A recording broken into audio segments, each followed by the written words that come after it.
I got to bring up the next cheapskate, and I'm going to say that because I know a little bit more behind the scenes. Okay. Paul Revere and the Raiders. Hey. How did that happen? Paul Revere. God rest his soul. He's a beautiful man, and I know. Yeah, go ahead. How did Paul? Go ahead.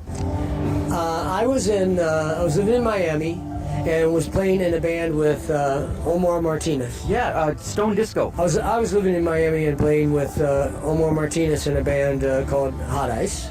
She tried to take me upstairs for a ride. She had to beat me right across her shoulder. 'Cause I just can't seem to drink off my mind. It was hard. Which you mentioned, and we did a record there. Stone covers. Yeah, Rolling Stones disco style. But we did do it more rock because we had, we used heavy guitars in the whole trip, and we sang it very soulful. And so Omar originally was a drummer for Paul Revere and the Raiders back in the 70s, and he got a call from Revere saying that he wanted to put. Revere had retired, and that's why Omar, he went back to Miami. Yeah, Louis and the Rockets, or the Paul Revere's Raiders retired, came back, and then you were there. Yes, they came back, and then they leased the name or whatever from Revere, so they paid him money to use the name. Then Revere saw how successful it was, and he got the urge to come back, and he played with them for a little bit, and then he was looking around, no offense, but he wanted to get his old band back because they're better musicians. I mean, Yeah. just technically.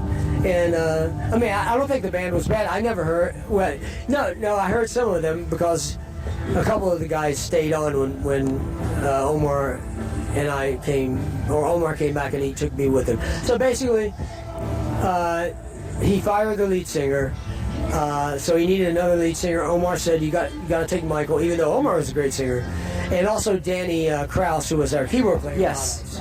And so the three of us. Now, I didn't know Danny Krause was in Hot Ice. Yes, he was, but he's not. He's not credited on the album. Okay. Hot Ice was actually like a 7-piece band, horn band, and but we, as far as the album, we were just like a 4 or 5-piece band, 5-piece, I think. So Danny's picture's not on there, or I'm not even sure. You know what? I'm not even sure he played any keys on that. He was in the live version of Hot Ice. Okay. Yeah. Okay. Great keyboard player, great singer. We were good friends for many years. And then I got to ask for Mark Lindsay. Those projects that got sidelined. Why and what happened? Well, I have no idea. The funny thing, we were playing, when I was with the Raiders, we were playing in Disneyland, and Mark came down to see the band. As a matter of fact, I just want to say, I think I'm the only member of Paul Revere and the Raiders that hasn't gone back to see Paul Revere and the Raiders. Really? Other than Omar. I think Omar just left the band a couple years ago. He did, yes. I don't think that he's gone to see him. But up until then, I was the only guy.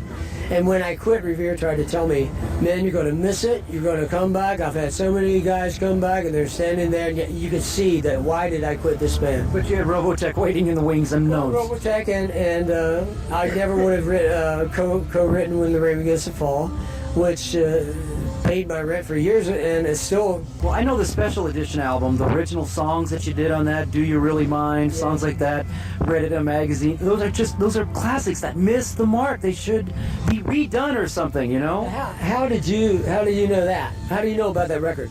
I know about that record. I basically became a fan after you left, and then I started going to see them. And then I saw a little bit of some of the old LPs before pre-eBay, which were known as garage sales, in flea markets in the Northwest. And that's, being a hardcore fan, that's when I got interested in seeing you and then more of your back catalog. Well, yeah, cool. Because I know that was it was a limited edition. It was very limited. I think we only pressed maybe 1,000, something like